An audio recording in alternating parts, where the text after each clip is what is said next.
One of the most important applications of the objectivist attitude towards reason is grammar. The ability to think precisely, and thus write precisely, cannot be achieved without observing grammatical rules. Grammar has the same purpose as concepts. The rules of grammar are rules for using concepts precisely. Since sentences consist of concepts, and the whole secret of grammar is clarity and the avoidance of equivocation. You have to think grammatically. Do not accept ideas half in words and half with feeling. I kinda know what it means. Formulate what you think and why in specific words, even when you are alone. This is why it is advisable, if the thought is too abstract, to make notes. When you make notes, you are obliged to put the thought into an objective form, not for your reader, but for yourself. Always reduce your convictions to a verbal formulation of your own. That is the first step towards grammatical clarity in your thinking, and toward making grammar and precision a habit. Grammar can be broken down into 5 different parts: parts of speech, punctuation, mechanics, techniques, and style. This video is only going to cover parts of speech and punctuation. The rest will follow naturally after you understand the purpose of the first 2. This video will also only cover the English language. This video is possible thanks to contributions to the Existence University Patreon by viewers like you. Thank you.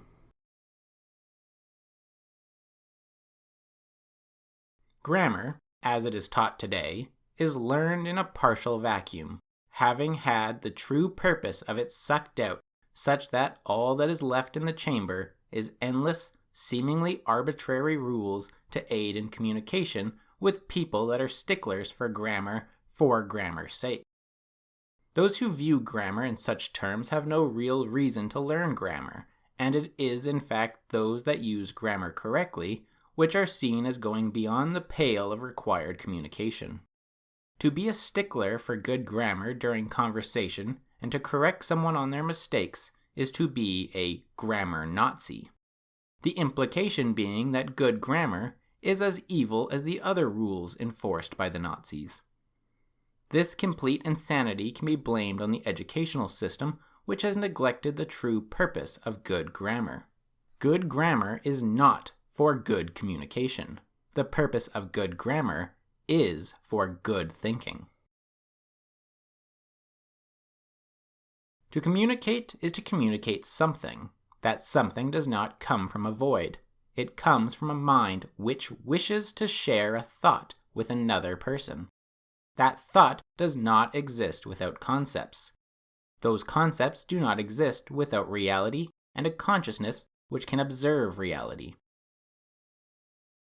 The purpose of thinking and forming concepts is not for communication.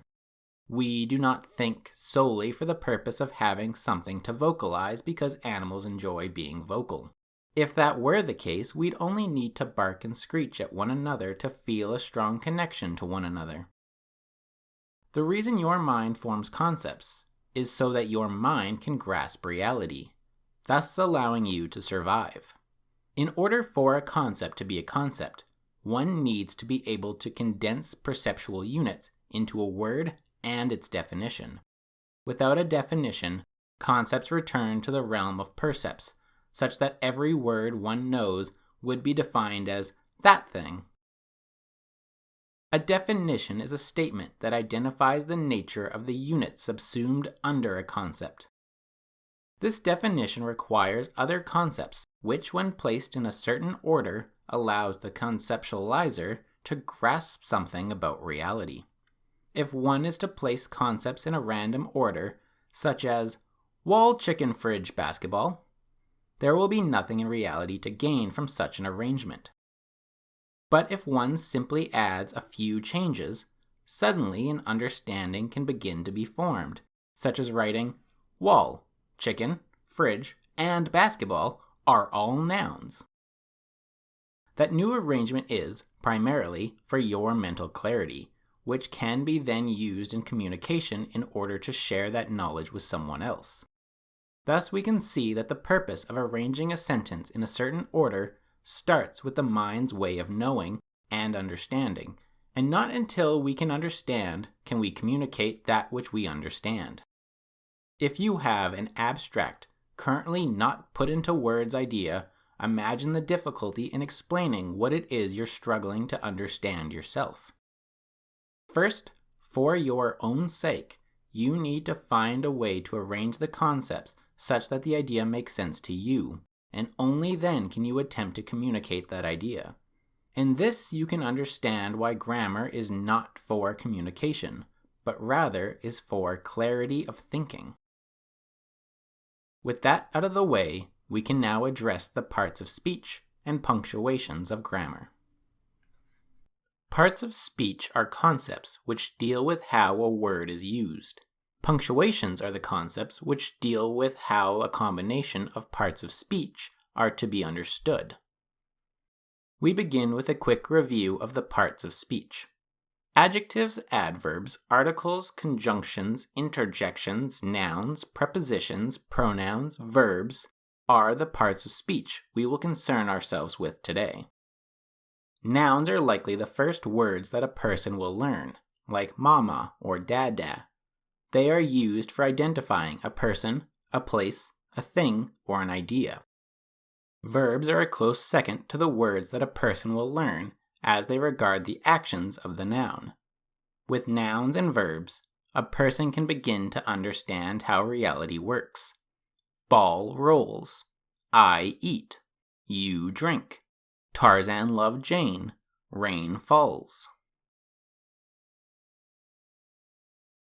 Following from nouns and verbs are adjectives and adverbs. An adjective modifies a noun, such that the noun can be differentiated by a characteristic of that noun. Blue ball. Cold rain. The adverb modifies the verb, such that the verb can be differentiated by a characteristic of the action the noun is undergoing. Ball rolls fast. Ball rolls slow. An article is a part of speech which defines if a noun is specific or general, as in to distinguish between things in general or thinking about one specific thing. A ball rolls. The ball rolls. The first is describing all balls. The second is talking about one specific ball which is rolling. Pronouns are a small subset of nouns which allow the thinker and communicator to simplify the noun which they are thinking about or talking about. For example, Sarah rolls balls. She likes the blue ball. Conjunctions are linking words which allow the thinker to compress multiple thoughts down into a smaller set of mental units, turning a large mental load of ideas into a smaller mental load. For example, John rolls the ball. Sarah rolls the ball. Oliver rolls the ball. Can become John and Sarah and Oliver roll the ball, converting 3 different sentences into one sentence without losing any information. Prepositions are used to indicate a relationship between the nouns. For example, John rolls the ball to Sarah on the ground. Sarah rolls the ball to Oliver on the table. Oliver rolls the ball to John near the salt on the table. Lastly, there are interjections, which are the words thrown between, before, or after sentences or thoughts to express feeling. For example, I was hit by the ball. Ouch. Hey, that's a good idea. I made a few mistakes today. These 9 parts of speech can be used together to form longer and more complex sentences. However, without the proper punctuation, these 9 concepts can cause all sorts of confusion. Punctuation's role in grammar is to make the arrangement of the words clear to the thinker, and therefore later to make it clear to the person the thinker is communicating to. For instance, earlier we used the example, wall chicken fridge basketball. And wall, chicken, fridge, and basketball are all nouns. The and, are, all, and noun are various parts of speech, which are useful for making sense of the list of things. But it is the punctuation which really helps the clarity of the sentence, as we could have written instead, wall, chicken, fridge, and basketball are all nouns. This could mean that wall, chicken, fridge, and basketball are both nouns. Or that maybe wall, chicken, fridge, and basketball are nouns. Or wall, chicken, fridge, and basketball are all nouns. The punctuation of the comma allows for clarity, such that the thinker doesn't start thinking that walled chicken is a type of chicken. Punctuation includes apostrophes, colons, commas, dashes, ellipses, exclamation points, hyphens, parentheses, periods, question marks, quotation marks, semicolons, and slashes. The first punctuation one learns is the full stop, or period. The period means that a thought or declarative sentence is complete. The clearest example of its power to bring clarity is the fact that it fully separates an idea from other ideas. These ideas can then be examined independently from one another and even rearranged depending on the content in each sentence. An example of applying periods to thinking would go as followed. Socrates is a man. Man is mortal. Therefore, Socrates is mortal. Question marks and exclamation points are used to end sentences differently from a period. A question mark is used to express that a question has been asked, and that also implies that a response may be necessary. To one's own thinking, a question is an interaction with your subconscious, asking your subconscious what it has filed in regard to that question. It can also be used in note-taking to indicate that you need to follow up with an answer at a later time. In communication, it is used to let other people know that you want a specific reply in regard to the thing you just asked. An exclamation point is used to indicate a strong or forceful emotion, such as joy, anger, or surprise. An exclamation point is also used in interjections. An ellipsis is another way to end a sentence, but can also be used to skip through an unnecessary portion of a quotation mark. In either case, an ellipsis is used to indicate an omission. In one's own thinking, it is used to get to the important part, given that the unimportant part is well known and doesn't need repeating. And this can be true in verbal communication as well, with a etc., etc., etc., or a yada yada yada. The quotation marks are used to indicate that the current words come from something someone else said, or can be used to indicate that the thinker/speaker wishes to distance themselves from the term used. This is called using scare quotes or shutter quotes. Apostrophes are used to contract two words into a more informal singular word, and I would advise against using them until you grasp the full purpose of grammar for clarity's sake, and would recommend students stick to using words in their full spelling until then.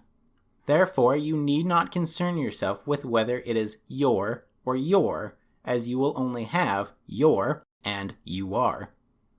Apostrophes then can be left to the realm of grammatical style, and when you get past clarity of thinking, you can return to expressing a style of shortened contracted words to express informal speech as its own form of clarity between thinking and expression. Hyphens are used to join words which add clarity to the object that you are thinking or talking about.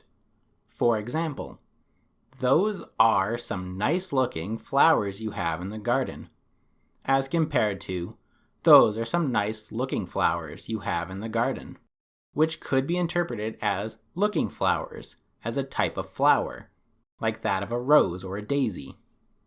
A dash is used to join groups of words, or used to indicate a range of things, like I will be working 9 a.m. to 5 p.m. When the dash is used to join groups of words, the purpose of doing so is to either avoid using colons, parentheses, or just to fit a quick sentence in between other sentences. For example, the range of man's perceptual awareness, the number of percepts he can deal with at any one time, is limited. To know if the dash is grammatical or not, the sentence needs to be able to work without the dashed sentence. The range of man's perceptual awareness is limited. Parentheses are similar to a dash, as they add information which is not necessary for the sentence and can be removed without changing the sentence. In terms of thinking, a parentheses as a note-taking device is useful for adding supplementary information. In terms of communicating, parentheses should be limited, and if possible, converted into a new sentence or removed if unnecessary in the discussion. The slash is used in grammatical thinking for things which have connecting or conflicting relationships. For example, the pro-life/pro-choice debate is a taboo topic. Or, Hank works in his living room/home office. The colon is used to introduce an element, or a series of elements, or a list of things if you'd prefer. A colon does not belong with the part of speech of conjunctions, meaning that you can use one or the other. For example, you can say either, the main four parts of speech that people learn are nouns, verbs, adjectives, and adverbs. Or, the four main parts of speech that people learn, nouns, verbs, adjectives, and adverbs. The semicolon is similar to a colon, as it punctuates without the use of a conjunction, but it differs from the colon as it links two independent clauses as opposed to linking a list to one independent clause. The two independent clauses that a semicolon links are necessarily related to one another, as if you are repeating yourself but using a new idea. For example, I ordered a cheeseburger for lunch. Life's too short for counting calories.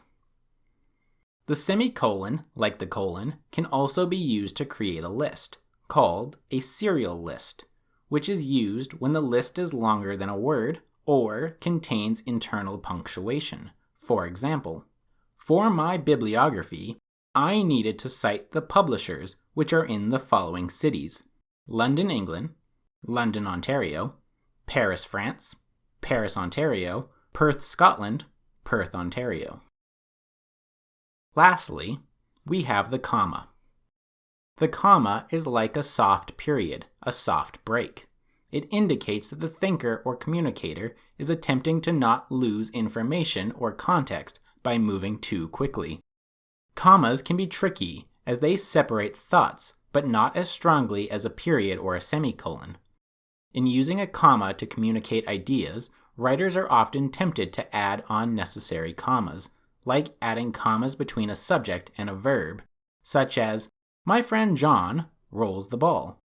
This is an incorrect usage of a comma, as commas should not divide the subject from the verb, as the thought does not need to be spaced out mentally. There is no real difference between my friend John rolls the ball and my friend John rolls the ball, except for the slight pause which, if held a bit longer than usual, would sound unnatural.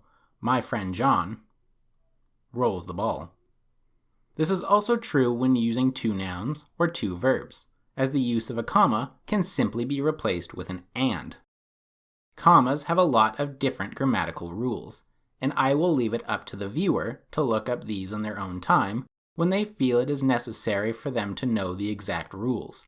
But I will offer a piece of advice that will get you started in understanding the comma for the sake of thinking, not communicating. Commas for more than two nouns allow the thinker to drill into their head the various nouns independently, like John, Sarah, and Oliver roll the ball, or John, Sarah, and Oliver roll the ball. Either works as you are listing each individual, and therefore the last comma is optional. Commas are for clarity, and need to be used if the sentence can mean different ideas depending on how you pause. For example, I would like to thank my parents, Ayn Rand and Leonard Peikoff, would mean that my parents are Ayn Rand and Leonard Peikoff.